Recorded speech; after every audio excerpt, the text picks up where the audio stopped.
আচ্ছা ঠিক আছে, দেখো আমরা আজকে যেটা নিয়ে আলোচনা করব সেটা হলো আর্মস অ্যান্ড দ্য ম্যান। হ্যাঁ, আর্মস অ্যান্ড দ্য ম্যান একটা ড্রামা আছে তোমাদের এইটা। তো এইটা এক এক জায়গায় এক এক রকমভাবে ব্যাখ্যা করা, তবে এইটা হলো একটা অ্যান্টি রোমান্টিক কমেডি ড্রামা। এটা অ্যান্টি রোমান্টিক অথবা এখানে কমেডি অফ ম্যানারও বলা হয়। এখন এই জায়গার মধ্যে আসো আমি প্রথমেই বলি ড্রামা কি। ড্রামা কিন্তু আমরা জানি যেটা লেখা হয় স্টেজে পারফর্ম করার জন্য সেটা। আর অ্যান্টি রোমান্টিক কমেডি কেন? অ্যান্টি রোমান্টিক কি, যে যে রোমান্টিক যে ব্যাপারগুলো থাকবে এটার বিপরীত হবে। এই ড্রামাটা মূলত লাভ, ওয়ার, ম্যারেজ, এই যে জিনিসগুলা এইগুলাকে ব্যঙ্গ করে লেখা হয়েছিল। এগুলা লেখাই হয়েছে ব্যঙ্গ করে, যে মানুষের যেই ধারণা ভালোবাসা সম্পর্কে বা ব্যাপারটা এটার উপর। তো এখন হয়তো কথাটা বুঝবা না, আমরা একটু ভিতরে যাই, আস্তে আস্তে বুঝবা। তো এই ড্রামাটাকে অ্যান্টি রোমান্টিক কমেডি কেন বলা হয়? ড্রামাটা আসলে এখানে অনেক কমিক সিন পাবো, স্যাটায়ার করা হয়েছে। রোমান্টিক যেই রোমান্টিক একটা ব্যাপার থাকে কি, লাভ অ্যান্ড ফার্স্ট সাইট থাকে, পর আত্মিকভাবে যে ভালোবাসার ব্যাপারটা থাকে এইগুলা থাকে। বাট অ্যান্টি রোমান্টিক এটার বিপরীত হয় বা ভালোবাসার বিপরীত হয়। তো আমরা এখানে যেই ক্যারেক্টারগুলো দেখবো বা রিলেশনগুলো দেখবো, এইখানে কিন্তু ভালোবাসাটাকে নিয়েও কী করা হয়েছে, স্যাটায়ার করা হয়েছে। ধরো এরকম হলো যে তোমার সাথে একজনের বিয়ে হয়ে রয়েছে, তুমি এতক্ষণ পর্যন্ত তাকে মানে স্বামীর আসনে বসায় রাখছো, কিন্তু কিছুক্ষণের জন্য, ঘন্টা দুই একের জন্য বা একদিনের জন্য তুমি অন্যজনকে পেয়া অন্যজনের আচার ব্যবহার দেখে তুমি তোমার ওই জনকে ভুলে কি নতুন একজনের প্রতি আশা পড়বা। তারপর আবার এখানে দেখানো হবে যে ভালোবাসাটা কিসে হয়, আত্মিক দিক দিয়ে, রাইট? কিন্তু এখানে দেখানো হবে যে ফিজিক্যালি যে ব্যাপারটা আছে, অ্যাট্রাকশন থাকে। ঠিক আছে, তো এইখানে আমরা গল্পে যখন যাব অনেক ইনফরমেশন পাবো। এখানে এই গল্পটা অনেক, মানে ড্রামাটা অনেক ইনফরমেটিভ। তো এখানে হয়তো আমি আগেই বলে নিই যে ভুল ত্রুটি হলে ক্ষমার চোখে দেখো। একটা দুইটা তোমার তথ্য মিস্টেক হতে পারে, ঠিক আছে, মানুষ তো মিস্টেক হতে পারে, বাট আমি চেষ্টা করবো সব তথ্য দেওয়ার। প্রথমে আসি আর্মস অ্যান্ড দ্য ম্যান। তো এই ড্রামাটা লেখছে জর্জ বার্নার্ড শ। ঠিক আছে, তো জর্জ বার্নার্ড শ আমরা হয়তো এইটার জন্য জানি, কিন্তু জর্জ বার্নার্ড শ কিন্তু তোমার অনেক নাম করা আইরিশ প্লে রাইটার। কি আইরিশ প্লে রাইটার? যে আইরিশ প্লে রাইটার কি, সে তার জন্ম হয় কিন্তু আয়ারল্যান্ডে। সে জন্মগ্রহণ করে তোমার 1856 সালে ডাবলিনের আয়ারল্যান্ডে সে জন্মগ্রহণ করে, এবং সে মারা যায় কিন্তু 1950 সালে। ঠিক আছে, সে ওই সময়টায় মারা যায়। সে মারা যায় ইংল্যান্ডে। তবে আর্মস অ্যান্ড দ্য ম্যান আমরা রাইটার সম্পর্কে ততটুকু আমরা গুরুত্ব দিচ্ছি না, কারণ গল্পটা বা তোমার এই জায়গায় ক্যারেক্টার আছে, ব্যাকগ্রাউন্ড আছে, এইগুলো জানা লাগবে এই কারণে। তো রাইটার ব্যাপার যেটা বইয়ে আছে, সে নোবেল পুরস্কার প্রাপ্ত একজন। সে শুধু যে প্লে রাইটার ছিল তা না, সে একজন ক্রিটিক ছিল, পলিটিক্যাল ব্যাপারও কি স্যার বিভিন্ন মতামত ছিল। ঠিক আছে, তো আর্মস অ্যান্ড দ্য ম্যান তার একটা বিখ্যাত রাইটিং, মানে বিখ্যাত প্লে রাইট। হ্যাঁ, এবার আসো আর্মস অ্যান্ড দ্য ম্যানটা কেন লেখা হয়। দেখো, একটা ড্রামা কিন্তু লেখা হয় একটা ঘটনার উপর বেস করে। ঠিক আছে, তো এই ড্রামাটা লেখা হয় তোমার 1894 সালে এই ড্রামাটা লেখা হয়, এবং এই ড্রামাটা স্টেজে পারফর্মও করা হয় 1894 সালে। এবং তোমাকে যদি বলে এই ড্রামাটা কোন থিয়েটারে পারফর্ম করা হয়, এই 1894 সালে এই ড্রামাটা অ্যাভিনিউ থিয়েটারে কি করা হয়, পারফর্ম করা হয়। বাট এটা কিন্তু পারফর্ম করা হয়েছে, এটাই এখনও কি করা হয় নাই, পাবলিশ না। পারফর্ম আর পাবলিশ দুইটা আলাদা জিনিস। যে নাটকটা লেখার পর এটা কি করা হয়, প্রথমে নাটক স্টেজে তোমার পারফর্ম করার মাধ্যমে দেখানো হয়, তারপর আস্তে আস্তে পারফর্ম করা হয়, পাবলিশ করা হয়। তো এই নাটকটা পাবলিশড হয় 1898 সালে, 4 বছর পরে পাবলিশ করা হয় 1898 সালে। এইটা ছিল এই তোমার জর্জ বার্নার্ড শয়ের একটা বইটার নাম, যেইটার মধ্যে পাবলিশ করা হয় সেটা হলো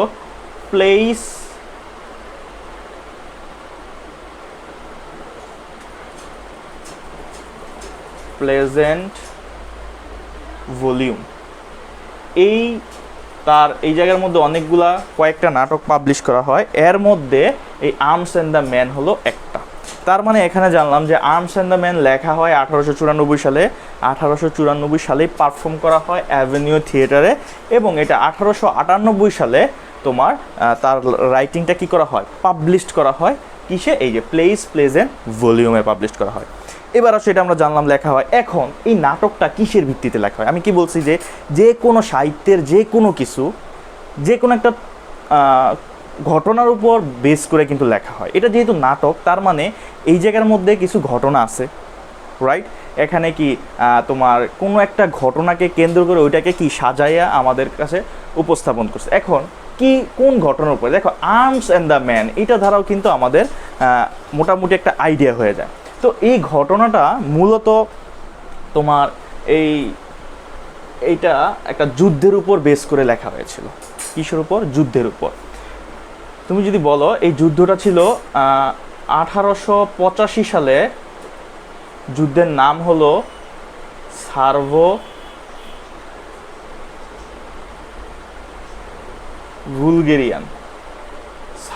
বুলগেরিয়ান ওয়ার নামের একটা যুদ্ধ হয়েছিল। এটা হয়েছিল ব্যাটেল অফ স্লিবনিনচাতে, ঠিক আছে? এই যুদ্ধের উপর বেস করেই কিন্তু তোমার এই ড্রামাটা লেখা হয়। মানে এই ঘটনাটা হলো কি তোমার আর্মস অ্যান্ড দ্য ম্যান, এই ঘটনাটা, এই যে নাটকটা, এই নাটকটা লেখা হয়েছে তোমার একটা যুদ্ধের উপর, মানে যুদ্ধের কাহিনী যেটা, সেটার উপর বেস করে। তো এখন যদি তোমাকে প্রশ্ন করা হয় যে নাটকটা কোথায় লেখা হয়েছিল বা কেন, কিসের উপর বেস করে লেখা হয়েছিল, এটা কিন্তু তুমি যখন লিখতে যাবা সেই জায়গাগুলোতে কিন্তু তোমার এগুলো ইনফরমেশন দেওয়া লাগবে, ঠিক আছে? তো এখানে তুমি যদি লেখো যে এই যুদ্ধটা নাম হলো সার্বো বুলগেরিয়ান ওয়ার, তো এইটা কোন জায়গায় সংগঠিত হয়েছিল, ঠিক আছে? তো এইটা হলো স্লিবনিনচাতে, স্লিবনিৎজা একটা জায়গার নাম, ব্যাটেল অফ স্লিবনিৎজা। আচ্ছা, তুমি স্পেলিংটা একটু আবার দেখে নিও, হ্যাঁ, কারণ স্পেলিংটা এখানে একটু হতে পারে যে আমি তো মাথায় রেখে করছি, স্পেলিংয়ে একটু সমস্যা হতে পারে। যে স্লিবনিৎজাটা, হ্যাঁ, বলতেছে যে এই যে যুদ্ধটা হয়েছে সার্বো বুলগেরিয়ান ওয়ার, এই যুদ্ধটা হয়েছিল 1885 সালে। তো এই যুদ্ধের একটা কাহিনী কিন্তু তিনি 1894 সালে লিখেছিলেন। তো এই যুদ্ধটা কি যুদ্ধ ছিল? সার্বো বুলগেরিয়ান ওয়ার নামের ব্যাটেল অফ স্লিবনিনচা, এই জায়গাটার মধ্যে এই যুদ্ধটা সংগঠিত হয়। তো এই যুদ্ধটা যে হয়, এখানে দুইটা দেশ পাবো, একটা হলো সার্বো আর একটা হলো বুলগেরিয়ান। এই দুইটা দেশ হলো তুর্কি আর গ্রিস এর পার্শ্ববর্তী দেশগুলার একটা হলো সার্বো আর বুলগেরিয়া। তো এই যুদ্ধটা যখন হচ্ছিল তখন এই সার্বোদের সহযোগিতা করতেছিল। মানে আমরা দেখি না যে একটা দেশ যদি আরেকটা দেশের সাথে যুদ্ধ হয়, ধরো সাপোজ বাংলাদেশের সাথে যদি অন্য দেশে, যেমন পাকিস্তানের যুদ্ধ হয়েছিল, কী করছিল? ইন্ডিয়া কিন্তু সাপোর্ট দিছিল, কিন্তু আমেরিকা কিন্তু সাপোর্ট দিছিল কাদের? পাকিস্তানিদের, রাইট? তো এইরকম সার্বোদের সাপোর্ট দিয়েছিল অস্ট্রিয়া, আর বুলগেরিয়ানদের সাপোর্ট দিয়েছিল রাশিয়া, ঠিক আছে? তো তারা এই যুদ্ধটা হয়। তো এই যুদ্ধের মধ্যে কিছু ঘটনা আমি এবার বলি, যে যুদ্ধের মধ্যে বুলগেরিয়ানের যে এগুলো কিন্তু সম্পূর্ণটাই ব্যাকগ্রাউন্ড, আর এখানের মধ্যে কিন্তু তোমার ব্রিফ কোশ্চেন আসতে পারে। সো আমি সকল ইনফরমেশনগুলো তোমাদের দেওয়ার চেষ্টা করতেছি। তো এই যে দুইটা যুদ্ধ যে হয়, এই দুইটা যুদ্ধ কিসের? যেমন তুর্কি আর গ্রিসের পাশাপাশি একটা সময় কিন্তু এই বুলগেরিয়া যে জায়গাগুলো, এগুলো তুর্কিরা শাসন করতো, ঠিক আছে? আমরা নাটকটা যখন পড়বো তখন কিন্তু বোঝা যাবে। তো এই যুদ্ধটা 1885 সালে সার্বো আর বুলগেরিয়ানদের মধ্যে হয়। এই যুদ্ধটা হয় 14 দিনের একটা যুদ্ধ। কত দিনের? 14 দিনের একটা যুদ্ধ হয়েছিল। যে 14 নভেম্বর তোমার এই যুদ্ধটা শুরু হয়, ঠিক আছে? 14 নভেম্বর যুদ্ধটা শুরু হয় এবং শেষ হয় হলো 28 নভেম্বর। এই 14 দিনের একটা যুদ্ধ হয়েছিল। এই যুদ্ধের উপর বেস করে কিন্তু এই নাটকটা লেখা হয়। এখন যুদ্ধের মধ্যে এখন তোমাকে সৈনিক টৈনিক এইসবের ব্যাপার স্যাপার তো আছে। তো সার্বোদের সংখ্যা বেশি ছিল, 60,000 তোমার সৈন্য ছিল, আর বুলগেরিয়ানদের সৈন্য ছিল 50,000। সার্বোদের 60,000, বুলগেরিয়ানদের 50,000। এই যুদ্ধের মধ্যে সার্বোদের 770 জন সৈন্য মারা যায়, আর বুলগেরিয়ানদের মারা যায় হলো মাত্র 550 জন। এবার আসো যুদ্ধের ফলাফল কী হয়েছিল? যুদ্ধের ফলাফল বুলগেরিয়ানরা জিতে যায়। এই সার্বোদের সাথে 60,000 সৈন্য নিয়েও কি তারা পারে নাই বুলগেরিয়ানদের সাথে। এর কারণ আছে, এর কারণ আমি বলতেছি। তো একটু আগে বলি যে এই যে বুলগেরিয়ানরা যারা জয়ী লাভ করে, তারা জয়ী হওয়ার পরে তাদের দেশের নাম কিন্তু তখন তাদের একটা উপাধি পায়, সেটা হলো ইউনিফিকেশন অফ বুলগেরিয়া, ঠিক আছে? এইগুলো হলো তোমার ব্রিফ কোশ্চেন আসছে, ঠিক আছে? তো গেল। আসলে এই সম্পূর্ণ ব্যাপারটাই কিন্তু ব্যাকগ্রাউন্ড, এখনও কিন্তু নাটকের কোথাও ঢুকি নেই আমরা। তো এখানে যে সার্বো বুলগেরিয়ানদের মধ্যে একটা যুদ্ধ হয়, এই যুদ্ধে তা এখন কথা হলো তারা কীভাবে জিতে। তারা যখন জিতে এটা তো জিতা তো হয়ে যায়, উইন হয়, কিন্তু এখানে একটু তোমার স্টোরি আছে যে এই বুলগেরিয়ানদের একজন মেজর বলতে পারো বা অফিসার, সে কী করে অন্যায়ভাবে অ্যাটাক করে যুদ্ধটা জয়ী লাভ করে। ঠিক আছে, যুদ্ধটা এমনভাবে জয়ী লাভ করে যে তোমার যুদ্ধের কিছু নিয়ম আছে, যারা তোমার মনে করো গোলাগুলি করে তাদের সাথে ওই পর্যায়ে থাকে, এবং যারা ঘোড়ায় করে যুদ্ধ করে তাদের সাথে ঘোড়ায় করে যারা যুদ্ধ করছে তাদের যুদ্ধ হয়। যারা ঘোড়ায় করে যুদ্ধ করছে তারা কিন্তু কখনো যারা গোলা বারুদ নিয়ে যুদ্ধ করে তাদেরকে অ্যাটাক করতে পারবে না, এটা অন্যায়। ঠিক আছে, তো এই যুদ্ধের মধ্যে কিন্তু দেখা গেছে একজন মেজর বা একজন অফিসার সে কী করে তার ঘোড়ার যে অশ্ববাহিনী আছে এইটা নিয়ে সে কী করে যারা গোলা বারুদের দিটা নিয়ে যুদ্ধ করে এবং তাদের গোলা বারুদটা কিন্তু শেষ হয়ে যায়। ঠিক আছে, তো অন্যায়ভাবে কিন্তু কি করে তারা অশ্বরোহীদের সাথে যুদ্ধ না করে তারা ওইখানে গিয়ে কি পিছন দিয়ে অ্যাটাক করা যাকে বলে, ওইভাবে যুদ্ধ করে কিন্তু এইখানে জয়ী লাভ করে। ঠিক আছে, তো এই ঘটনাটা হয়। তো এই ঘটনার মধ্যে যে তারিখগুলো থাকে ওইগুলোও কিন্তু তোমার 1885-86 সালে। ঠিক আছে, এখানে কিন্তু লেখা হয় 1894-তে, কিন্তু এখানে যে স্টোরি এখানে কিন্তু তারিখও দেওয়া হয়। ঠিক আছে, তো এই যুদ্ধের মূলত কাহিনী এখন দেখো, এই যে যুদ্ধটা যে হওয়ার পরে কি হয়, যে বুলগেরিয়ান তো তোমার মনে করো জয়ী লাভ করলো।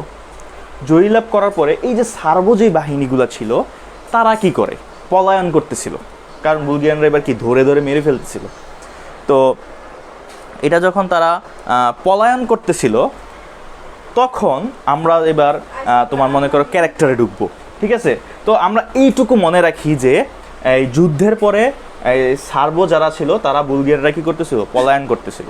তো এইটা যাওয়ার আগে আমি একটু বলি যে এখানে যেটা দেখানো হবে যে মনে করো যে ড্রামার মধ্যে আমরা দেখবো যে প্রথমত তাদের যেই ইয়েগুলো থাকে, যে এই নাটকটা কত সালের লেখা, টাইম সেটিং যদি বলা হয়, এই নাটকটার টাইম সেটিং দেখো, এগুলো সব কিছু কিন্তু তুমি নোট করে রাখবা।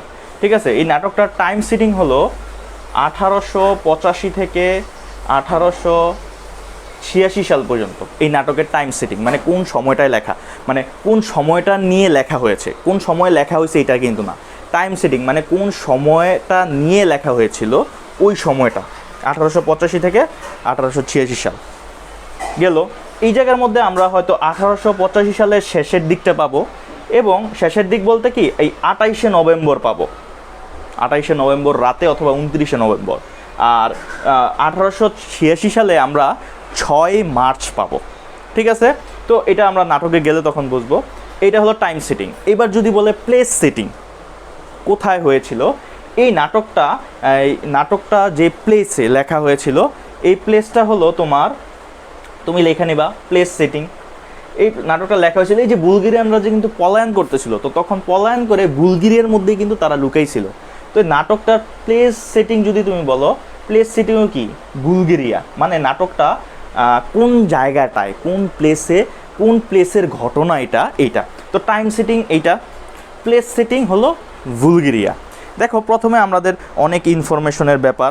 ঠিক আছে, তো ইনফরমেশন নিতে হলে তুমি যদি স্টোরি চাও এটা কিন্তু হবে না, একটু তোমার ধৈর্য ধরে শুনতে হবে। ঠিক আছে, তো প্লেস সেটিং হলো বুলগেরিয়া। তো এই গেল। এখন যদি বলা হয় যে প্লেস সেটিং পাইলাম, এখন প্লেস সেটিংয়ের ভিতরে কোন প্লেসে বুলগেরিয়া পাইলাম, এখন এই প্লেসে একটা ফ্যামিলি ঘিরে, একটা পরিবারকে ঘিরে লেখা হয়। ঠিক আছে, মানে একটা পরিবারের কাহিনী লেখা হয়। তো পরিবারটা হলো পেটকভ ফ্যামিলি। পেটকভ ফ্যামিলি তুমি লিখতে পারো, কোন পরিবারে লেখা হয়, পেটকভ ফ্যামিলি। মানে মূলত নাটকটা পেটকভ ফ্যামিলি যেটা আছে ওই ফ্যামিলিতে, ওই পরিবারের মধ্যেই পুরো নাটকটাকে আমরা পাবো। এই নাটকে আমরা 3টা সিন পাবো। প্রথম একটা সিন পাবো এই পেটকভ ফ্যামিলির যে মেয়ে আছে নাম রায়না, আমরা ক্যারেক্টার যখন বলবো তখন বলবো রায়নার বেডরুমে, সেটা ছিল 2 তলা বাড়ি। আর তারা এই পেটকভ ফ্যামিলি কিন্তু ছিল অ্যারিস্টোক্রেটিক ফ্যামিলি, এবং মানে অভিজাত বংশের লোক ছিল ওই জায়গায়, কারণ পেটকভ যে ছিল মালিক সে ছিল মেজর পেটকভ। ঠিক আছে, তো মেজর পেটকভ ছিল এবং তারা অনেক অভিজাত ফ্যামিলির মানুষ ছিল, ওই জায়গায় বড় লোক ছিল। তো এই তাদের ফ্যামিলির প্রথম যেই সিনটা পাবো সেটা হলো তার মেয়ের যে রায়না তার 2 তলার বেডরুমটা পাবো। তারপরে এখানে আরেকটা সিন পাবো, সেটা হলো এই পেটকভ ফ্যামিলির একটা গার্ডেন আছে, হ্যাঁ, এই গার্ডেনে পাবো দ্বিতীয় সিন। আর তৃতীয় সিন যেটা পাবো সেটা হলো পেটকভ ফ্যামিলির একটা লাইব্রেরি আছে, ওই শহরে তাদেরই একমাত্র লাইব্রেরি, আর কোথাও নাই, ফ্যামিলি লাইব্রেরি। তো এই পেটকফ ফ্যামিলির লাইব্রেরিতে পাবো। এই হলো আমরা 3টা সিন পাবো, বা 3টা অঙ্ক বলা হয় যেটা বাংলায়। এই গেল। আর 5টা আমরা 5টা পাবো, এপিসোড পাবো, যে এপিসোডগুলো তোমার প্রশ্নে আসে। 5টা এপিসোড, এটা আমি ড্রামার শেষে বলবো, ঠিক আছে? এবার আমরা একটু ক্যারেক্টারগুলো দেখি, ক্যারেক্টারগুলো দেখে পড়লে এটা সুবিধা হবে। তোমাদের যদি কারো কোনো কোশ্চেন থাকে এর মধ্যে তুমি চাইলে আমার কমেন্টে লিখতে পারো, আমি একটু চেক করে দেব। আচ্ছা, আমি একটু ইয়াগুলো লিখি,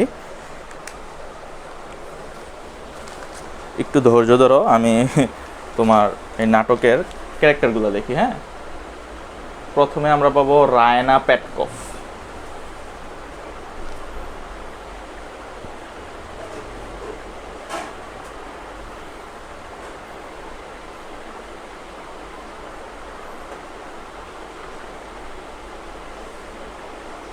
ক্যাথেরাইন পেটকফ। তারপর তাদের বাবা যে, তার নামটা মূলত দেওয়া নাই, তাকে দেওয়া হয়েছে এভাবে, মেজর পেটকফ।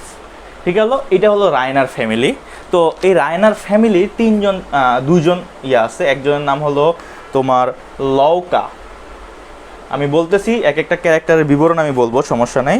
আরেকটাকে আমরা পাবো এখানে নিকোলাস, ঠিক আছে? এখানে নিকোলাসটা তো হয়তো আমি লিখি নাই, আচ্ছা যাই হোক, আমি এখানে লিখি নিকোলাস। এই গেল। এটা হলো রায়নার ফ্যামিলি। এখানে তারা 3জন ছিল, রায়না মেয়ে ছিল তাদের 2জনের, এবং এরা 2জন ছিল হলো চাকর বাকর আর কি, যেটা বলা হয় এটা।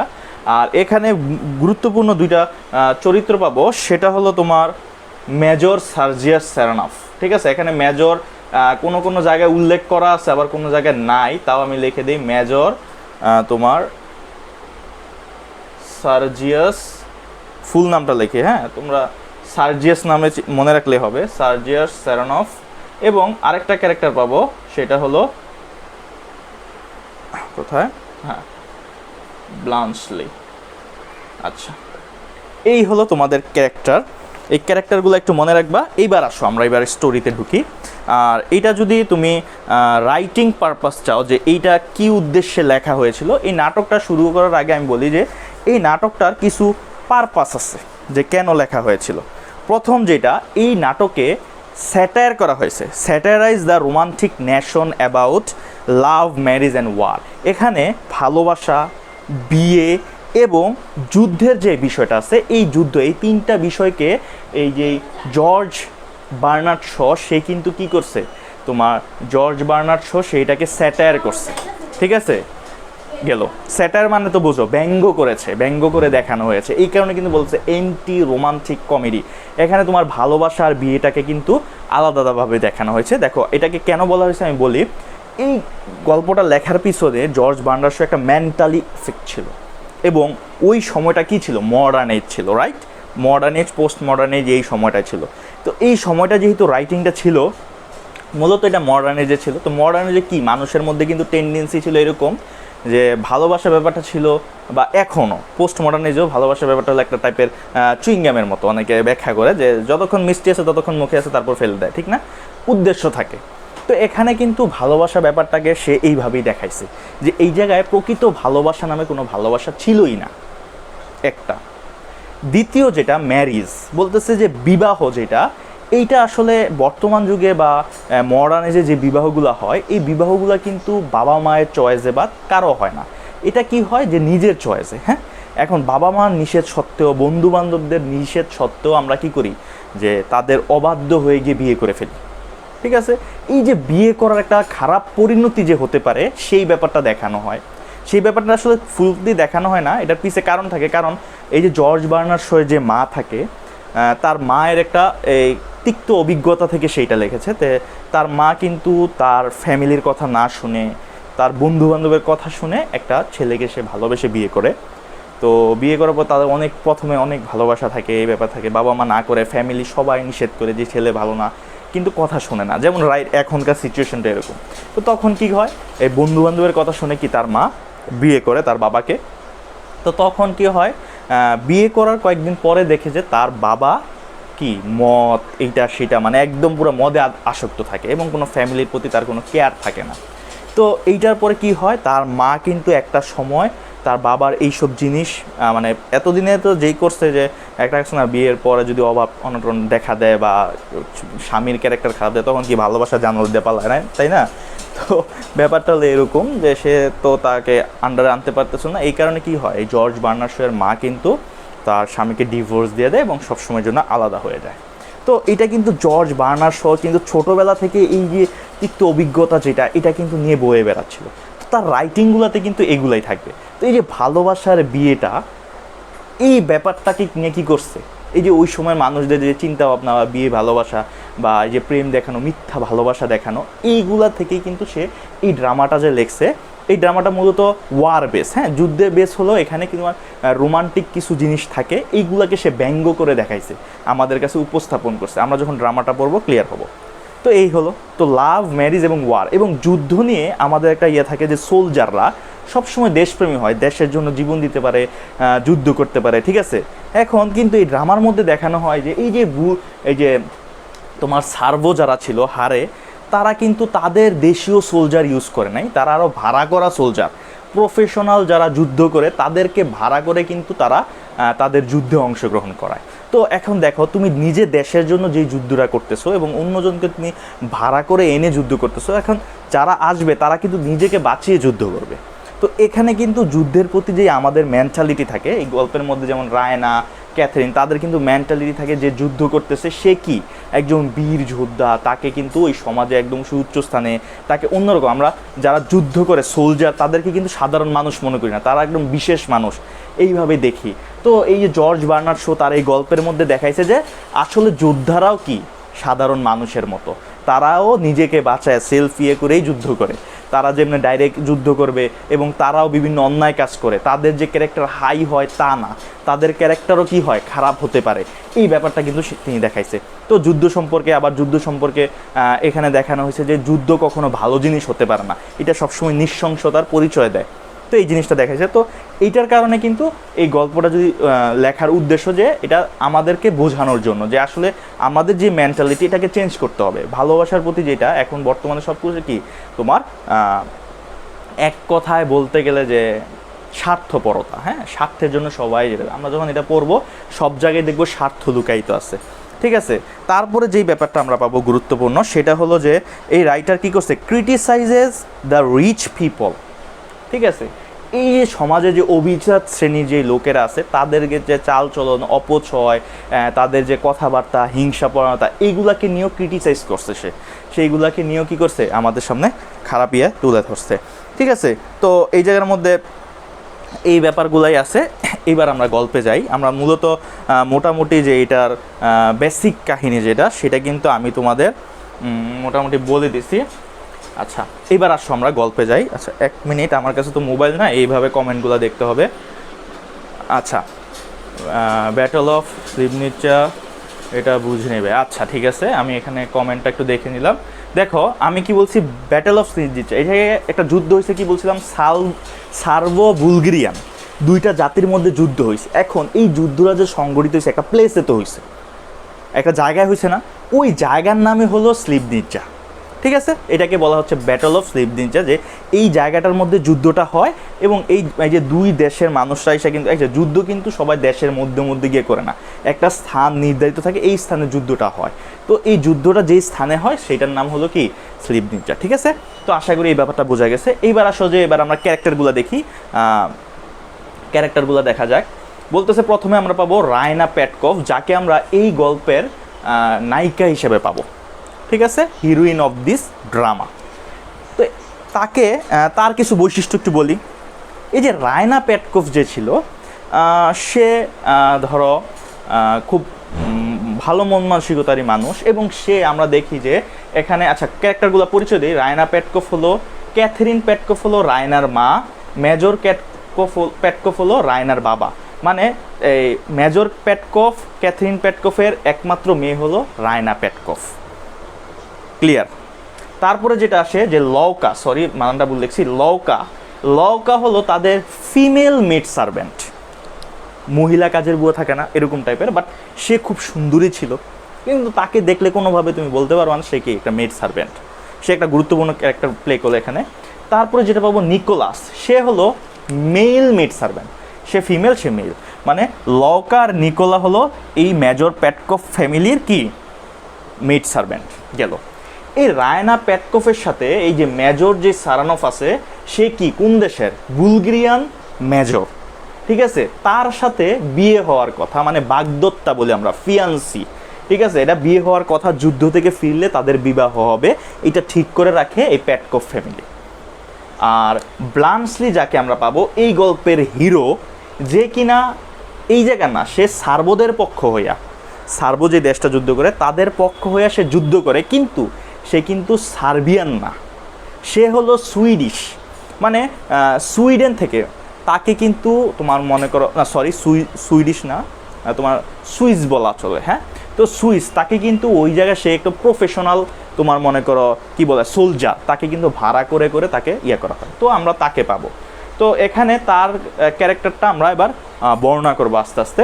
এবার প্রতিটা ক্যারেক্টার আমরা হালকা হালকা বলে একটু বলে যাই, তারপর গল্প ড্রামাটা বলে বুঝবা। রায়না পেটকভ যে ছিল, কি বললাম যে তার সাথে মেজর সারানফের বিয়ে হওয়ার কথা, তো সে এই মেজর সারানফ যে ছিল সার্জিয়াস, মেজর সার্জিয়াস সারানফ, সার্জিয়াস বলতে পারো তোমরা মনে রাখার জন্য, এই সার্জিয়াসের সাথে যে বিয়ে হবে সে কিন্তু তাকে নিয়েই, তাকে প্রায় দেবতার আসনে বসায় ফেলছে, তাকে নিয়ে সবসময় স্বপ্ন দেখে। তো ওই সময় যুদ্ধের পরে এই ব্লান্সলি তাদের বাসায় আশ্রয় নেয়। কীভাবে আশ্রয় নেয় আমরা ড্রামার মধ্যে জানবো। তো তখন কি হয়, রায়না পেটকভ এই যে মেজর সার্জিয়াস সম্পর্কে তার কিন্তু থট থাকে হাই, সে একজন সাধারণ কোনো মানুষ না, সে দেবতার মতো। এবং শোনা যায় যে যে বুলগেরিয়ান আর সার্বো যে যুদ্ধ হয়, এই যুদ্ধের মেইন নায়ক হলো মেজর সার্জিয়াস। তো এইটার জন্য কিন্তু রায়না পেটকভ আরও বেশি আনন্দিত থাকে, তার এরকম একটা হাজব্যান্ড আছে। কিন্তু এই সবগুলো জিনিস, তার ধারণাগুলো ভুল। সে কিন্তু ছিল এত ক্যারেক্টারলেস একজন মানুষ ছিল, এবং যুদ্ধের সময় কিন্তু সে অন্যায়ভাবে যুদ্ধ জিতে। তো এইটাকে ব্লান্সলি যখন তাদের ঘরে আশ্রয় নেয়, সে কিন্তু এটা জানায়, ঠিক আছে। তো এটা পাবো। দ্বিতীয় পাবো ক্যাথরিন পেটকভ, সে অ্যারিস্টোক্রেটিক ফ্যামিলি, সে একটু লুবি টাইপের থাকে। সে এখানে দেখানো হয় যে সে অ্যারিস্টোক্রেটিক লাইফ লিড করার জন্য তার মেয়ের সাথে তার এটা বিয়েটা একদম ভালোভাবে মেনে নেয়, এবং সে কিন্তু এক কথায় যে তাকে একজন পারফেক্ট গৃহিণী হিসেবে দেখানো, পারফেক্ট হাউসওয়াইফ হিসেবে দেখানো হয়েছে। কারণ এই যে মেজর পেটকভ যে ছিলেন রায়নার বাবা, সে ছিল মেজর এবং অভিজাত ফ্যামিলি, সে কিন্তু অত্যন্ত সরল সোজা ছিল। তার বিপরীত ছিল ক্যাথরিন, সে কী করতো, সরি ক্যাথরিন বানানটা এইভাবে হবে, ক্যাথরিন সে কী করতো, সে কিন্তু পুরো সংসারটাকে ভালো মতো চালায়, এবং তার মন মাইন্ড, সে তার বয়স 40 বছর হলো, তার যে আচার আচরণ এগুলো আমরা দেখবো যে তার মধ্যে রোমান্টিকতা কিন্তু রয়েছে, ঠিক আছে। তারপর যা পাবো আমরা লওকা। লওকা মেড সার্ভেন্ট হলেও সে কখনো মেড সার্ভেন্ট হিসাবে, মানে তোমার এই কাজের ইয়া হিসেবে লাইফ লিড করতে চায় না, ঠিক আছে। সে চায় সবসময় তার বিয়েটা হোক একজন অভিজাত ফ্যামিলির সাথে, সে কি করবে, অ্যারিস্টোক্রেটিক লাইফ লিড করবে। তো এই কারণে কিন্তু তার জালে কিন্তু এই মেজর সার্জিয়াসকে কিন্তু ফেলে দেয়, এবং শেষ পর্যন্ত কিন্তু তার সাথে তার বিয়ে হয়, ঠিক আছে। তো সে যে চাতুরতার ইয়াটা দেয়, এটা কিন্তু জর্জ বার্নার্ড শো তার ইয়ার মধ্যে কি তোমার মেয়ে ভিলেন হিসেবে দেখাইছে, ঠিক আছে। তারপর আসি নিকোলা। তো এই লওকার সাথে মূলত নিকোলার বিয়ে হওয়ার কথা ছিল, লওকার সাথে নিকোলার বিয়ে হওয়ার কথা ছিল, কিন্তু লওকা এই নিকোলাসকে তোমার মনে করো খারাপভাবে, নিকোলাস না এটা নিকোলা, যে লওকা নিকোলাকে কি খুব খারাপভাবে তোমার তুমি চাকর, তোমার মন মাইন্ড ওরকম, আমি তোমার সাথে কখনো সংসার করতে পারবো না, হ্যাঁ, এইভাবে তার সাথে মনে করো অন্যায় আচরণ করে, এবং তাকে বলে তুমি তোমার মতো ইয়া করো, আমার চিন্তা হলো আমি অভিজাত ফ্যামিলির কাউকে বিয়ে করব, ঠিক আছে। তো লওকা এটা বলে। তো আর নিকোলা কিন্তু এখানে আমরা দেখবো যে সে কিন্তু প্রভু ভক্ত, এই যে তারা যারা আছে তাদেরকে কিন্তু অনেক মান্য করে। বাট নিকোলারও এখানে এই যে তাকে যে ভালোবাসে, সে কিন্তু যথাযথ ভালোবাসে না।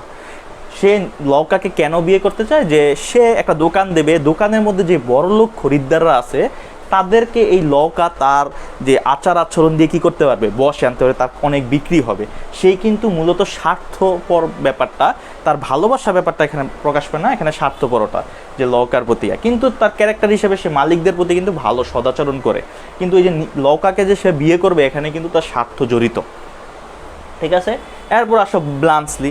ব্লান্সলি তো বললামই, সে কি এই নিজে কোনো ইয়া ছিল না, সে সার্বোদের পক্ষ হয়ে যুদ্ধ করে, এবং সে সুইস ছিল, তো সে কিন্তু প্রফেশনাল একজন সোলজার। তো এখানে কিন্তু তাকে আমরা পাবো, সে একটা ফানি ক্যারেক্টার পাবো। সে যে একজন সোলজার কোনোভাবে মনেই হয় না, সে চকলেটকে অনেক পছন্দ করে। তো রায়না কিন্তু তার নাম চকলেট ক্রিম সোলজার দিয়েছিল। কেন দিয়েছিল এটা আমরা গল্পের মধ্যে পাবো। তারপরে ব্লান্সির দেখা যায় যে এখানে শেষে দিয়ে যখন রায়নাকে বিয়ে করতে চায়, তখন বাবা আর মা বলে তোমার কি আছে, তুমি যে আমার মেয়েদের বিয়ে করবা, তোমার কিছু তো থাকতে হবে। তখন ব্লান্সলি বলে আপনি প্রতিষ্ঠিত হওয়ার কথা বলছেন। তো এইখানে সে কিন্তু অনেক কিছু দেখায়, ঠিক আছে, যেটা দেখে তারা বলতেছে যে তুমি তো একজন সম্রাট, ঠিক আছে। তো এই ব্যাপারটা আমরা গল্পের মধ্যে বুঝবো। তো এবার আমরা একটু গল্পে চলে যাই। 1 মিনিট আমি আসতেছি।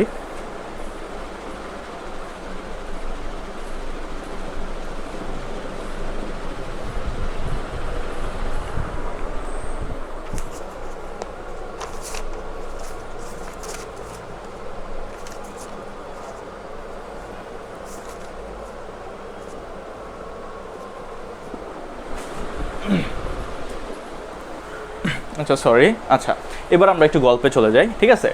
তো দেখো, এই যে সার্বো আর বুলগেরিয়ানদের মধ্যে আমি কিন্তু সকল ইনফরমেশন আগে দিয়ে দিচ্ছি। এতক্ষণ পর্যন্ত যা দিয়েছি এখানে কিন্তু প্রায় সকল ইনফরমেশনই তুমি পাবা। এখন যে ইনফরমেশনগুলো পাবা সেটা হলো ড্রামার মধ্যে। আমি বলি, এবার শুরু করি আমরা। এই যে সার্বো আর বুলগেরিয়ানদের মধ্যে যে যুদ্ধটা হয়, বুলগেরিয়ানরা কিন্তু জয়লাভ করে। কিভাবে? অন্যায়ভাবে কিন্তু জয়লাভটা করে। তো একটা সময় সার্ভোরা কী করে, এলোপাথাভাবে পলায়ন করে। কারণ কি, এই বুলগেরিয়ান সৈনিকরা যখন যাকে পাচ্ছিল তাকে কী করে ফেলতেছিল, মেরে ফেলতেছিল, ঠিক আছে। এইটার কারণে কিন্তু তারা পলায়ন করে। তো এর মধ্যে এই নাটকের সিন যেটা শুরু হয়, সিনটা দেখে আমরা এই যে রায়না, পেটকোভ ফ্যামিলির যে রায়না কী থাকে, একটা ধর্নাঢ্য পরিবারে থাকে। তো তাকে দেখি যে 2 তলায় সে তার যেই বারান্দা বেলকনি আছে এটা দিয়ে সে বলকান পাহাড় দেখতেছিল। তাদের সামনে একটা সুন্দর মনোরম একটা দৃশ্য ছিল, সে পাহাড়ের দৃশ্যগুলা উপভোগ করতেছিল, বাতাস এগুলো আসতেছিল, সে এইভাবে শুরু হয়।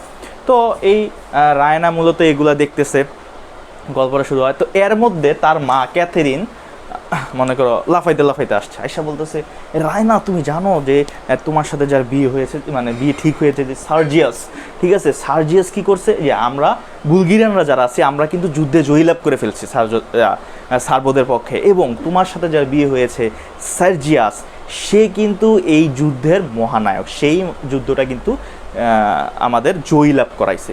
তো এইটা শুনে তো রায়না খুব খুশি, ঠিক আছে। তো সে ভিতরে গিয়ে সার্জিয়াসের একটা ছবি থাকে, সে ছবিটাকে ধরে অনেক মানে কল্পনায় রোমান্টিক এইভাবে চলে যায়, ঠিক আছে, যে সে এমন একটা যোদ্ধা, তার সাথে কোনো সাধারণ মানুষের তুলনা হইতে পারে না, সে খুব ভাগ্যবতী নিজেকে মনে করে।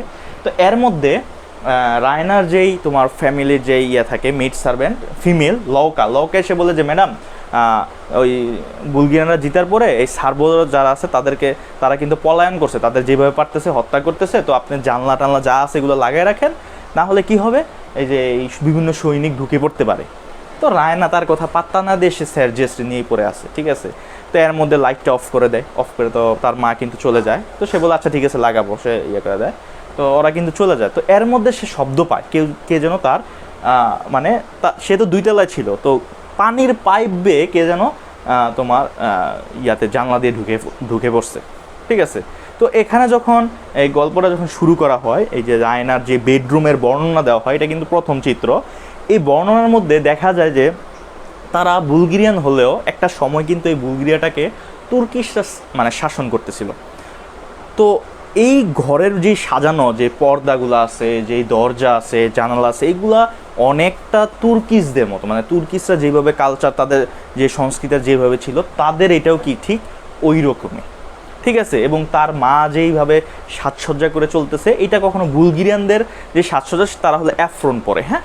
তো এই জায়গার মধ্যে কিন্তু তার মা অ্যাফ্রন পরে না, তার মা বিভিন্ন অন্য জামা কাপড় বসে, যেটাকে আসলে মানে কৃষাণের স্ত্রীর বধূ, নববধূ এরকম লাগতেছিল, ঠিক আছে। তো তাদের আচার আচরণে পুরোপুরি বুলগেরিয়ান ছিল না, কারণ তাদেরকে যে তুর্কিশরা শাসন করে গেছিল, তাদের যেই বৈশিষ্ট্যগুলো এগুলো কিন্তু রেখে যায়। তো এখানে কিন্তু তোমার যে পশ্চিম যে ইউরোপগুলো আছে, এই ইউরোপের কিছু বৈশিষ্ট্য কিন্তু তার রুমের ইয়েটার মধ্যে দেখানো হয়। তো এখানে তুমি বলতে পারো যে তার ফ্যামিলি যার যে রুমের এনভায়রনমেন্টটা, এটা অনেকটা কী ছিল, পশ্চিমে ইউরোপের মতো ছিল। আচ্ছা যাই হোক, তো এই সময় কি হয়, তোমার এই যে একটা সৈন্য ঢুকে পড়ে। তো সৈন্য যখন ঢুকে পড়ে, রায়না পেটকভ বলে কে ঢুকছে, এই সৈন্যটা ছিল ব্লান্সলি, হ্যাঁ। তো কে ঢুকছে। তো রায়না কিন্তু তখন একটু মন খারাপ করে যখন শুনে যে তাদেরকে কি হত্যা করছে বুলগেরিয়ানরা ধরে ধরে, যে যুদ্ধ হেরে গেছে এখন কি তাদেরকে কেন হত্যা করবে, এটা তো একটা নৃশংসতা। তো এখানে কিন্তু যুদ্ধের খারাপ দিকটা দেখানো হয়েছে। এবং যখন ব্লান্সলি ঢুকার পরে কিন্তু রায়না ওঠে, এই কে এখানে কে, তো ব্লান্সলি কিন্তু ভিতরে আসার পরে তার সামনে কি পিস্তল ধরে, ঠিক আছে, রিভলভার ধরার পরে রায়নাকে বলে এই চুপ চুপ কথা বলবা কিন্তু গুলি করবো, ঠিক আছে। তো রায়না কিন্তু প্রথমে চুপ হয়ে যায় এবং তার সাথে কথা বলতেছে। এর ভিতরে কিন্তু ওই ক্যাথরিন ইয়াটিয়া তোমার মনে করো তার মা আর লৌকা কিন্তু ভিতরে আসে। তো তাকে কিন্তু সে পিস্তল দেখায় বলে কিছু বললে কিন্তু তোমার খবর আছে, তোমাকে মেরে ফেলবো। এটা বললে সে কী করে, তারা যখন আসে তো আসার পরে কিন্তু লৌকা দেখতে পায় না।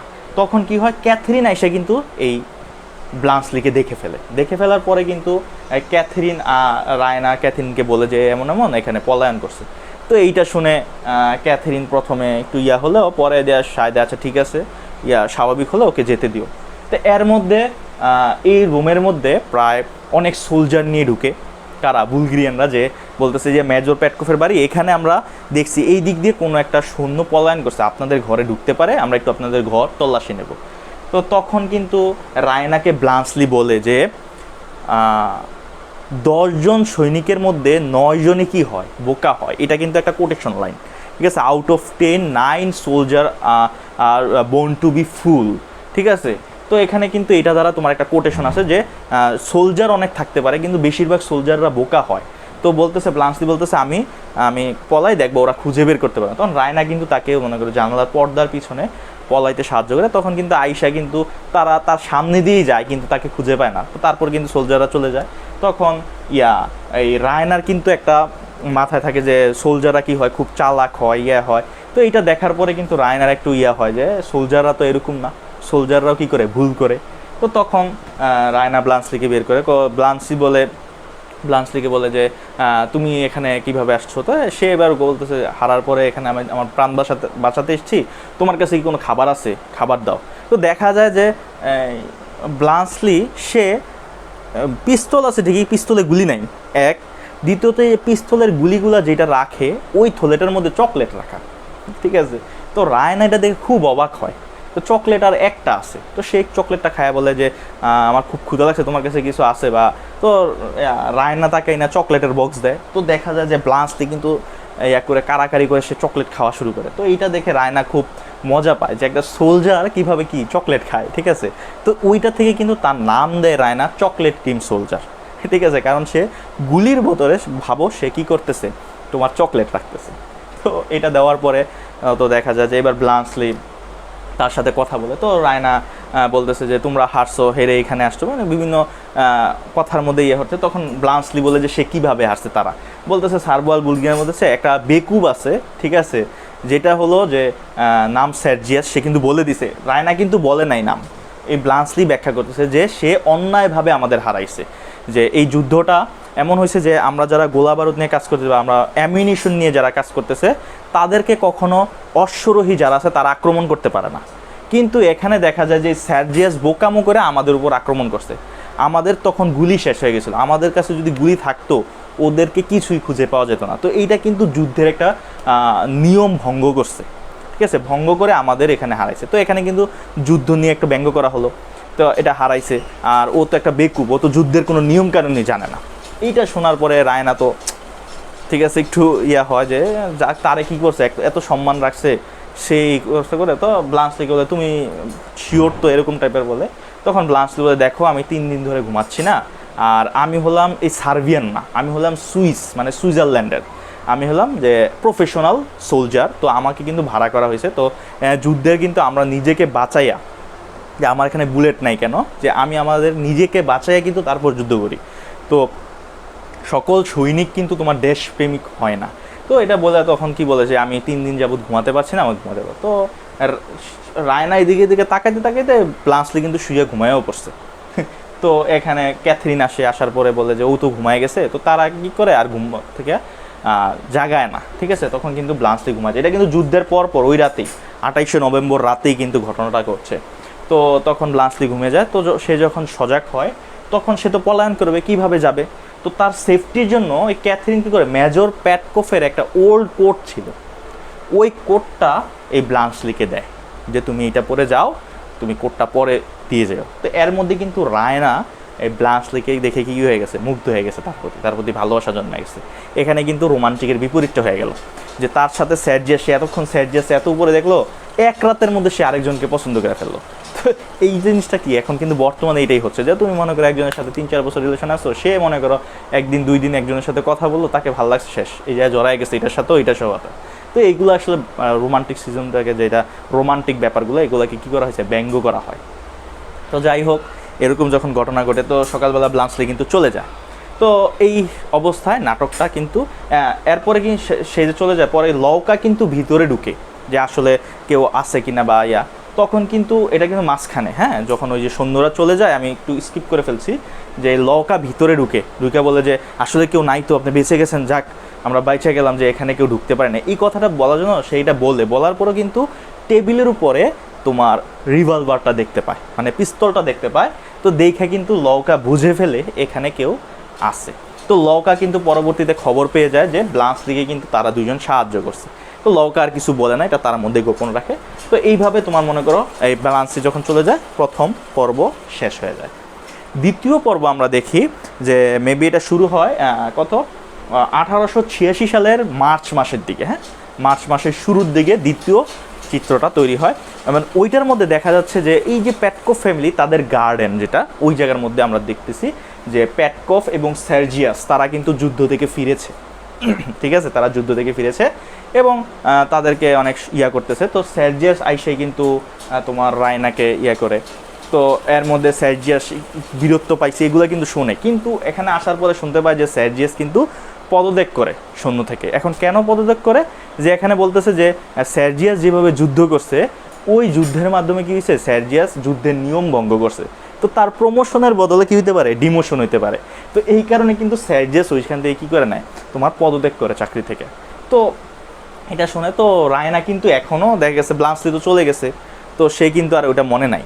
তো রায়না কিন্তু তখন ব্লান্সলি যে কোটটা দেয় যে বাবার, ওই পকেটে কিন্তু সে তোমার to my chocolate cream soldier লেখা একটা তার নিজের ছবি, রায়নার ছবি কিন্তু ব্লান্সলিকে দিয়ে দিয়েছিল। ঠিক আছে, এটা তখন রায়নার একটা তখন একদম তাৎক্ষণিক ফিলিং ছিল যে ইউরোপে কিন্তু এরকম হয় যে আজকে ফিলিং হয়েছে, আজকে তার সাথে রিলেশন হয়ে গেলো, একদিন রিলেশন করলো, আবার পরের দিন ভুলে গেছে, এরকম টাইপের। তো রায়না কিন্তু আবার ব্লান্সলিকে কিন্তু মনে আছে, কিন্তু ওরকম না, কিন্তু সে মেজরকেও এত কিছুর পরও, পদত্যাগ করার পরে, এগুলো শোনার পরও মেজর সার্জিয়াসকে কিন্তু মেনে নেয়। তো মেজর সার্জিয়াসকে কিন্তু এখানে গল্পের মধ্যে দেখানো হয় সে খুব হ্যান্ডসাম, ঠিক আছে, এবং সুপুরুষ, তাকে দেখলে যে কেউই মনে করো মানে পছন্দ করবে। তো মেজর প্যাটকফ যখন আসে, তো রায়না বলে যে আমার তো আনতে ভুলে গেছি, আমি একটু নিয়ে আসি, ঘুরতে বের হবে আর কি তারা। তো বলতে আচ্ছা ঠিক আছে নিয়ে যাও। তো তখন মেজর প্যাটকফ সার্জিয়াস লওকাকে দেখে ওই জায়গায় কাজ করতেছে। তো সে লওকাকে দেখে, তো লওকা ছিল একটু অ্যাট্রাকটিভ, সুন্দরী ছিল। তো মেজর সার্জিয়াস তাকে নিজেকে আর কন্ট্রোল করতে পারে না, ঠিক আছে। তো সে কী করে, লওকার হাত ধরে টেনে নিয়ে ওই যে আস্থাবল আছে ওইখানে নিয়ে যায়, নিয়ে মনে করো জড়ায় ধরে টিয়ে করতে যাবে। তখন তো তার মানে এখানে বোঝা গেল যে এইটাকে বলা হয় বাইরনিক হিরো। তো জর্জ বার্নার্ড শো কিন্তু এখানে বাইরনিক হিরো দেখাইছে।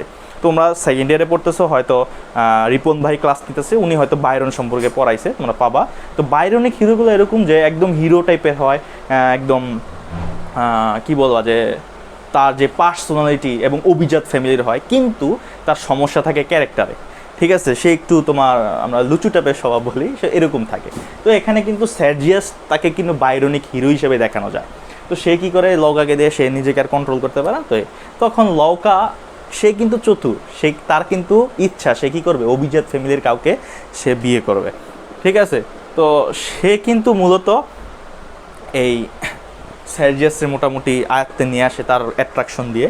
তখন সার্জিয়াসকে দেখো, সার্জিয়াসের মন নয় সে কি একজন বীর যোদ্ধা বা অভিজাত ফ্যামিলি, সে কোথায় ফিমেল সার্ভেন্টের সাথে, ঠিক আছে। এটা হলো আসলে ওই সময়টা যে ভালোবাসাটা ছিল, সেটা কিন্তু তোমার আত্মিক ভালোবাসা না, এটার মধ্যে কি তোমার যেই ব্যাপারগুলা বুঝতেছই যে এরকম। তো মেজর সার্জিয়াসকে তখন লওকা তার আয়ত্তে আনার জন্য বলে যে আপনি যে এত নিচ হবেন, যে আপনি আমাকে চুমু খেতে আসছেন, এটা কিন্তু খুব খারাপ জিনিস, এটা আপনার দ্বারা আমি আশা করিনি। তবে আপনি আসলে অভিজাত ফ্যামিলির সকল মানুষরাই এরকম হয়, একটু খোঁচা মারলো। মায়েরা বলতেছে যে আপনার অগোচরে জানেন এই যে আপনার যেই ফিয়ান্সি রায়না, সেও কিন্তু ঘটনা ঘটাইছে অন্যজনের সাথে, যে অন্যজনের সাথে সে তারও কিন্তু একটা আত্মিক চলতেছে। তো সার্জিয়াস তো অবাক হয়, কি বলে এটা, যে রায়না এটা করতে পারে। তখন লওকা তাকে খুলে বলে এমন এমন। তো সার্জিয়াস কিন্তু মোটামুটি একটু কষ্ট পায়। তো এইদিকে যে এই যে মেজর সার্জিয়াস যে লওকাকে নিয়ে হাতে টানাটানি ধরে জড়াজড়ি করছে, চুমু খেয়েছে, এটা কিন্তু রায়না 2 তলা থেকে খেয়াল করছে ব্যাপারটা। তো এখন রায়না তো তার প্রতি ঘৃণা জন্মায় গেল। তো রায়না কিন্তু এখন তার মুভমেন্টটা কই চলে গেল, ব্লান্সলির দিকে, ওই যে শূন্যটা আসছিল ওইটার দিকে এখনও যায় না, মানে ওইটা নিয়ে সে এখন চিন্তা করে এই সার্জিয়াসকে কি সে এখন আর ঘৃণা করতেছে এরকমভাবে। তো আয়সা কিন্তু সার্জিয়াসকে সে বুঝতে দেয় না। তো এর মধ্যে তোমার মেজর প্যাটকফ ডাক দেয় সার্জিয়াসে যে এই যে যুদ্ধের যে একটা বিষয় হয়েছে, এখানে আমাদের সৈন্য একটু করতে হবে, একটা সমস্যা। তো সার্জিয়াসে ডাকে যে আসো একটু আমরা এটা সলভ করি। তখন রায়না বলে যাও, বেশিক্ষণ লেট করবো না, বাবা যাই বলুক আমি কিন্তু তোমাকে টেনে নিয়ে আসবো, এরকম আর কি। রায়না একটু রোমান্টিক ভাব দেখায়।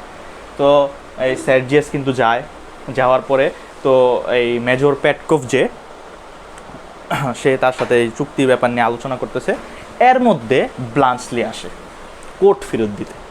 তো যখন আসে তখন ক্যাথরিন রায়না দেখে একটু হকচকিয়ে যায় যে সে আসছে, তাকে কীভাবে করবে। তো কোটটা দিয়ে বলে যে আপনাদের কোটটা, আমি চলে যাই, এখানে থাকাটা ঠিক হবে না। তো তখন কিন্তু ওই তোমার মেজর প্যাটকফ যে সে কিন্তু দেখে ফেলে, এবং সে ব্লান্সলিকে চিনে কি, যে যুদ্ধের আগে তাদের মধ্যে একটা শান্তি চুক্তি হয়, তারা দুজনে তারা বিভিন্ন থেকে আইসা করে। তো এই যে ব্লান্সলি যে ছিল সে কিন্তু একদম ভালো সৈন্য ছিল। তো তাকে কিন্তু শান্তি চুক্তিতে এই মেজর প্যাটকফ দেখে, তো তাকে চিনে। তো সে তাকে সে বলছি সহজ সরল। তো সে কিন্তু ব্লান্সলিকে আমন্ত্রণ জানায় যে আসো, আমি একটা সমস্যা আছে, এটা একটু সলভ করে দাও, তুমি তো বিজ্ঞ মানুষ। তো সার্জিয়াস কিন্তু তাকে দেখে এবার ঘৃণা করা শুরু, যে প্রতিদ্বন্দ্বী সে আমার এই জায়গায় আসছে, তাকে এইভাবে করতেছে। তো যাই হোক, ব্লান্সলি কিন্তু তাদের এই সমাধানটা খুব সহজেই করে দেয়, যেটা সার্জিয়াস পারছিল না। তো প্যাটকফ কিন্তু তার অনেক সুনাম করে। তো এরকম চলতেছে। তা এর মধ্যে যেটা হয় যে কোটটা তো দেয়। তো এর মধ্যে কিন্তু মেজর প্যাটকফ তার কোটকে আনতে বলে, সে কিন্তু তার নিজের কোটটাকে খুঁজে আসে, কিন্তু কোট পায় না পায় কিন্তু সে ক্যাথরিনকে বলতেছে, তার ওয়াইফকে, এই আমার কোট গেল কই। তো তখন ক্যাথরিন, তো এর ভিতরে তো ব্লান্সলি কোটটা দিছে, কোট কিন্তু ওই জায়গায় রেখে দিছে। তো ক্যাথরিন বলতেছে কোট জায়গার মতোই আছে, তুমি বুড়ো হয়ে গেছো, সব ভুলে গেছো, কী করো। তো এই মেজর প্যাটকফ কিন্তু পরে নিকোলারে পাঠায়। তো নিকোলা গিয়ে কিন্তু কোটটা নিয়ে আসে, কারণ যে ব্লান্সলির মধ্যে দিয়ে দিছে। তো কোট দেখা মেজর প্যাটকফ অবাক হয়ে যায়, কী হইলো। তো কোটের পকেটে তো কোটটা পায়। তো এর মধ্যে রায়না ব্লান্সলিকে সাথে কথা বলে, ঠিক আছে, ব্লান্সলির প্রতি কিন্তু দুর্বল হয়ে যায় রায়না, কারণ কি সার্জিয়াস তার সাথে বিট্রে করছে। তো এখানে কিন্তু এসে দেখো ভালোবাসার যে ব্যাপারটা, এখানে কিন্তু একজন আরেকজনের প্রতি যে এইটা ভালো হচ্ছে না, অন্যদিকে মন নিতেছে। একটা আছে না যে ভালোবাসাটা এরকম যে দেখা গেছে সে মন নিছে, তাকে একটু আয়ত্ত আনার চেষ্টা করে, এরকম কিন্তু কোনো চেষ্টাই চলতেছে না। তো এইরকমভাবে মন নিয়ে দিতেছে। তো রায়না কিন্তু তার সাথে বলে এরকম, তো তুমি কি ছবিটা পেয়েছিলে? তো ব্লান্সলি বলে কিসের ছবি, ঠিক আছে, কয় আমি তো তোমার হাতে, কয় তুমি কি কোনো পকেটে কোনো ছবি পাও না? কয় না তো, আমি তো কোনো ছবি দেখিনি।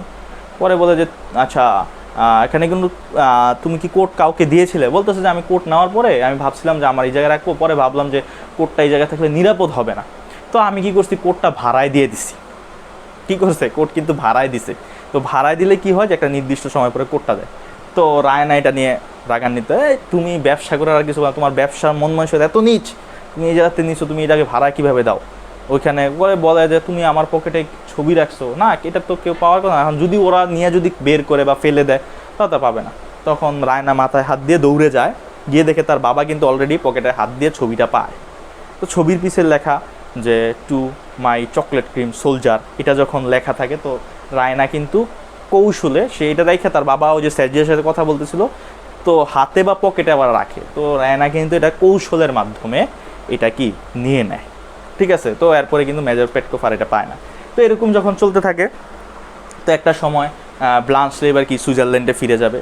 তো যেতে একটু সময় লাগবে একটা কারণবশত। তখন মেজর প্যাটকফ বলে তোমার যেতে তো সময় লাগবে, তো তুমি ততদিন আমাদের বাসায় থাকো, আমন্ত্রণ জানায়। তো জানায়া তার সাথে কথা বলে, এবং কি করে তারা খাওয়া দাওয়া শেষে তাদের লাইব্রেরিতে চলে যায়। এই গেল 1 নাম্বার 3, তৃতীয় চিত্র। লাইব্রেরিতে যখন চলে যায় তখন কি হয়, এই ব্লান্সলি, সার্জিয়াস এবং সবাই ওই লাইব্রেরিতে যাবে। তো এর মধ্যে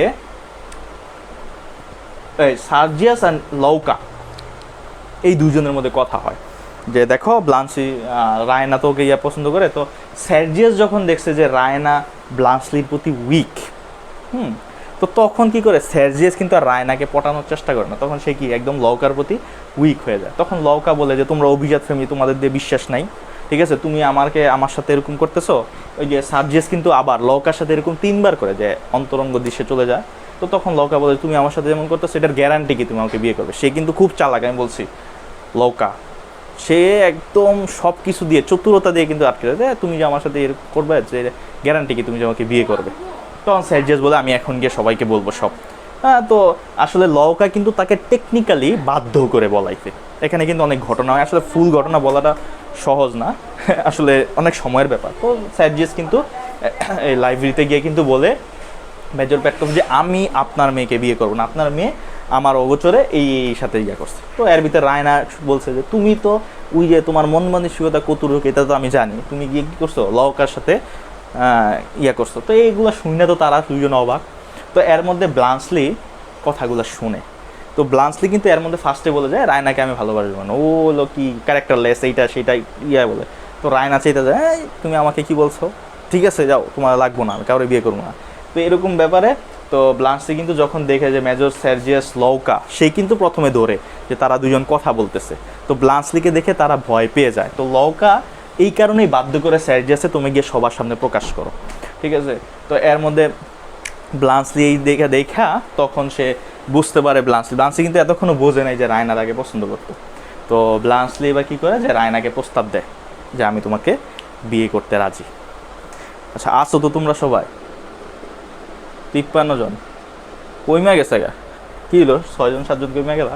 আচ্ছা ঠিক আছে দেখো শেষ করি। তো ব্লান্সলি ইয়া দেয় তোমার ক্যাথরিনকে আর মেজর পেটকভকে তোমার প্রস্তাব দেয় যে আমি রায়নাকে বিয়ে করতে চাই, ঠিক আছে। তো এটা যখন দেয় তখন ক্যাথরিন যে তার মা, রায়নার মা, সে বলে তুমি জানো তোমার অবস্থা কি, আমাদের অবস্থা জানো, এই বুলগেরিয়াতে আমাদের সম্মান কত, তোমার সম্মান কত, এই যে সার্জিয়াসের সাথে করছিলাম ওর ইয়া কত। তো লওকা কিন্তু এবার তার সার্জিয়াসকে নিয়ে অনেক গর্ব করতেছে, সে বলতেছে আমার সার্জিয়াসের এইটা আছে তোমার কি আছে, হ্যাঁ এরকমভাবে তাকে কিন্তু ব্যঙ্গ করা হচ্ছে, তার ফ্যামিলিও করতেছে তারাও করতেছে। তখন ব্লান্সলি কাছে একটা মেইল চিঠি আসে, টেলিগ্রাম আসে আর কি, টেলিগ্রামের মধ্যে সেইটা দেখে উফ, টেলিগ্রামটা একটু আগে আসে, যেটা রায়না আর ব্লান্সলি জানে, তাদের সাথে যখন কথোপকথন হচ্ছিল ওই যে ছবি নিয়ে, তখন কিন্তু ওই টেলিগ্রামটা আসছিল যে তার বাবা মারা গেছে, এটা শুই না কিন্তু রায়না একটু ইয়া করছিল। তো সে লেটারটা পড়ে 9,000 400 200 এরকম যখন বলতেছে, রায়না বলে কী করো তুমি, কিছু না আমার বাবা মারা গেছে, এটা বলে যাবো। লওকা বলে তার বাবা মারা গেছে, তার বিন্দু মাত্র কোনো ইয়ে নাই, ঠিক আছে। তো এটা কিন্তু আগে হয়েছে।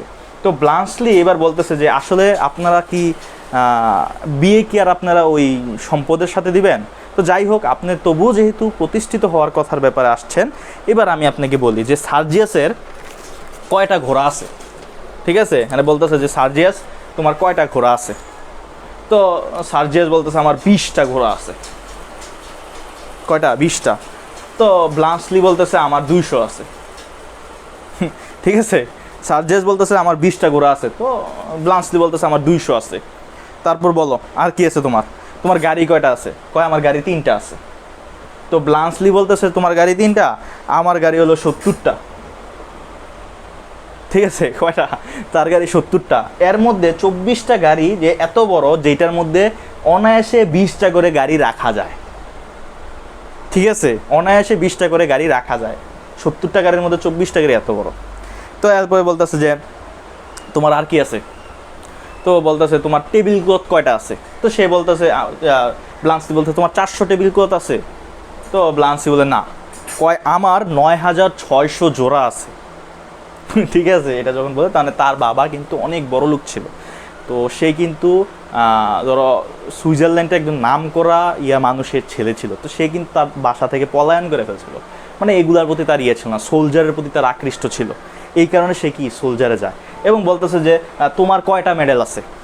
আমার সোলজারে আমি যে করছি করাতে আমার মানে আমি যে মেজর ছিলাম, আমি যে অফিসার ছিলাম, এই ক্ষেত্রে আমি আমার সাহসিকতার জন্য 2বার গোল্ড মেডেল পাইছি। আমার সামাজিক সম্মান তোমার থেকে বেশি আমার সুইজারল্যান্ডে, ঠিক আছে। তোমার কয়টা আছে? ঠিক আছে, এইটা যখন বলে তখন তো আর কিছু বলে না। পরে বলতেছে যে আমার 10,000 চামচ আছে যে খায় যেগুলা। এরপর বলতেছে আমার 6টা বিশাল বড় বড় প্রাসাদ, মানে 6টা বিশাল বড় বড় প্রাসাদ টাইপের হোটেল আছে। ঠিক আছে, তো এইগুলা শুই না।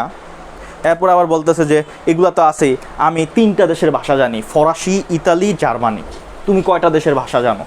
ঠিক আছে, তো এগুলা যখন বলতেছে, এগুলা বলার পরে তার এইসব কথা শুই না মেজর পেটকফ তো বলে তুমি তো সুইজারল্যান্ডের সম্রাট, ঠিক আছে, তো তোমার সাথে আমরা আমাদের বিয়ে দিতে কোনো আপত্তি নেই, সাথে সাথে মেনে নেয়।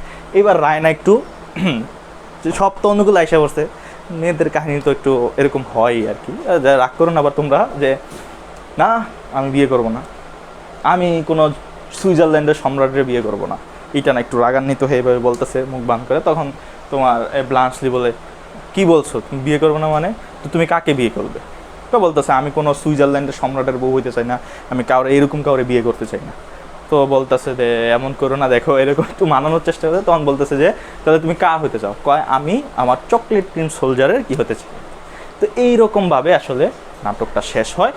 তো এই হলো তোমার মূলত নাটক। এই নাটকের মধ্যে কয়টা বাজে, হ্যাঁ হ্যাঁ সময় হয়ে গেছে। আচ্ছা ঠিক আছে, দেখো এই নাটকের মধ্যে আসলে আসলে ভালোবাসা যে ব্যাপারটা, এটাকে নিয়ে কিন্তু ব্যঙ্গ করা হয়েছে। এই যে বিয়েটা, এই যে সার্জি আছে, অভিজাত ফ্যামিলির বিয়ে কার সাথে হওয়ার কথা ওই রকম, কিন্তু তার বিয়েটা কার সাথে হয়েছে? লওকা, একটা maid servant, female maid servant হয়েছে।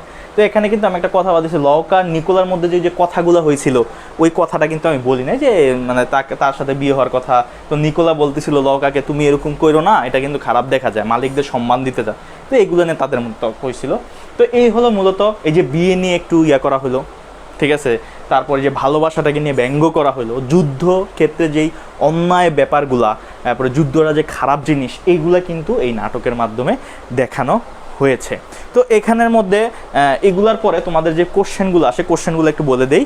মূলত একটা কোশ্চেন আসে যে এপিসোড টাইপের, এখানে 5টা এপিসোড পাইবা। চকলেট ক্রিম সোলজার এপিসোড, কেন তাকে চকলেট ক্রিম নাম দিয়েছিল এটা তুমি বর্ণনা করবা তোমার মতো করে। তারপর যে এপিসোড হলো কোর্ট এপিসোড, এই জায়গায় কোর্টটাকে কিভাবে কাজে লাগানো হয়েছে, কোর্টটা কী করা হয়েছে, তাকে কিন্তু সাহায্যের জন্য দেওয়া হয়েছিল, রাইট। আচ্ছা, তারপরে এই কোর্টটা ফেরত দিছে এই পর্যন্ত, এবার কোর্টটা যে খুঁজছে, এই সম্পূর্ণ ব্যাপারটা কিন্তু কোর্ট এপিসোডে থাকবে। তারপর যেটা বাবা ফটোগ্রাফ এপিসোড, এই যে রায়না যে তার প্রতি দুর্বল হয়ে তাকে কি ফটোটা দিয়েছিল তার কোর্টের মধ্যে, এই জায়গার কিছু বর্ণনা থাকবে। তারপর যেটা বাবা সার্জিয়াস লওকা এপিসোড, তারা দুজনের মধ্যে কথোপকথন, তারা যে মানে অন্তরঙ্গ দৃশ্যে চলে গেছিলো এইগুলা। এবং শেষ যেটা পাবা যে নিকোলার লওকা এপিসোড। তো এরকম 5টা এপিসোড পাবা, কিন্তু 3টা নাটকের। এবং প্লেসগুলা কি কি, প্রথমটা হলো রায়নার বেডরুম, এখানে কিছু বর্ণনা আছে, এখানে ওই যে বিভিন্ন তুর্কি কিছু বৈশিষ্ট্য পাবা, তারপর পশ্চিম ইউরোপের কিছু বৈশিষ্ট্য পাবা। তারপর 2 নম্বর যে ব্যাপারটা আছে সেটা, 2 নম্বর যে একটা আছে সেটা হলো তোমার গার্ডেন, পেটকফ ফ্যামিলির গার্ডেনে হয়েছিল, যে যখন তোমার মেজর পেটকফ আর মেজর সার্জিয়াস ফিরে আসে তখন। এরপর 3 নম্বর যে একটা সেটা হলো লাইব্রেরি, ওইটাতে ছিল। তো এই হলো তোমার মনে করো 3টা অ্যাক্ট। এখন এইবার আসো যে ড্রামাটা যে আমি বললাম, এই ড্রামাতে কিন্তু ইনফরমেশন কম পাও নাই। শুরুতে কিন্তু আমি ম্যাক্সিমাম ইনফরমেশন দিছি। ড্রামাটা পড়ার পরে ড্রামার যে ক্যারেক্টারের অবস্থা, তোমার মনে করো কাহিনী, এটা আশা করি তোমাদের ক্লিয়ার হয়ে গেছে। আমি যথাসাধ্য চেষ্টা করছি দেওয়ার, তবে আমি তো মানুষ, ভুল হতেই পারে। যদি কোনো এখানে স্পেলিং ভুল হতে পারে, নাও হতে পারে, আমি শিওর না। যদি আমার কোনো কিছু মিস্টেক হয় সেটা ক্ষমার চোখে দেখবা। তো দেখা হবে পরের ক্লাসে, আমরা হিস্ট্রি অফ ইংলিশ লিটারেচার নিয়ে ক্লাস করব। ক্লাসটা ভালো লাগলে অবশ্যই লাইক, কমেন্ট, শেয়ার করবা।